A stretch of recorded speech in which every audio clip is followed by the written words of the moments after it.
This article contains spoilers for Star Wars: The Last Jedi. One of Star Wars: The Last Jedi's most shocking moments was secretly teased long ahead of time.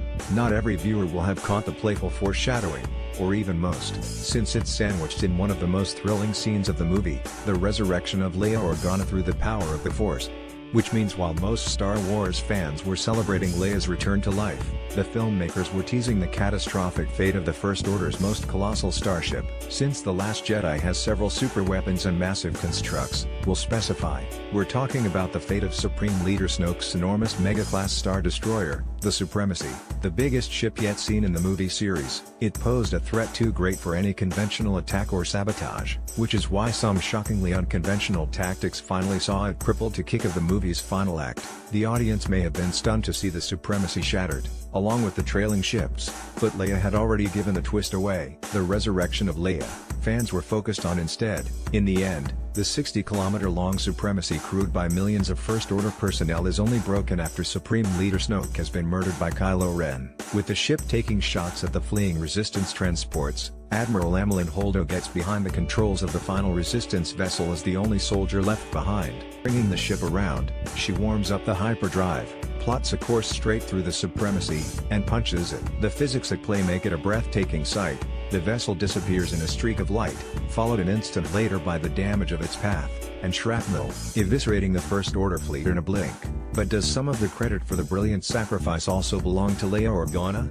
It was Leia who trusted Admiral Holdo to perform heroically in her absence, but that's not quite what we're getting at. If Admiral Holdo were watching Leia's near-death rescue along with Poe, Finn, and Rose, the Force-wielding general may have given her the whole idea just 30 minutes into The Last Jedi. To see what we mean, make sure you pay attention the next time the scene of Leia's resurrection begins. Leia shows the future destruction of the Supremacy once the shock of the explosion on the Radissus bridge wears off. Leia's seemingly instinctive connection to the Force rouses her back to her senses. Outstretching a hand, she projects herself through the vacuum of space and through the wreckage of the ship's vented bridge, to make it to the nearest airlock Leia coasts in and through what remains the bridge, including a toppled holographic display of the pursuing ships. Focused only on the airlock, Leia propels herself straight through the hologram of the Supremacy, in the exact same spot and trajectory that Holdo will travel nearly 90 minutes later. Leia's path proves just as devastating, causing the hologram to flicker and fail, meaning even this version of Snoke's flagship is no more. It's a clever detail on the filmmakers' and digital artists' part,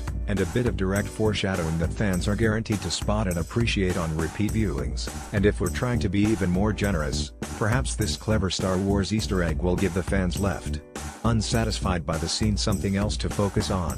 Leia's Force powers were Carrie Fisher's idea, but scenes leaning so heavily on the Force are guaranteed to stir up strong opinions. Now, a glimpse of the future can be folded in with Leia's supernatural abilities. The victory and heroism of delivering a killing blow to the Supremacy still belongs to Admiral Amilyn Holdo, but this small detail proves that the Force works in truly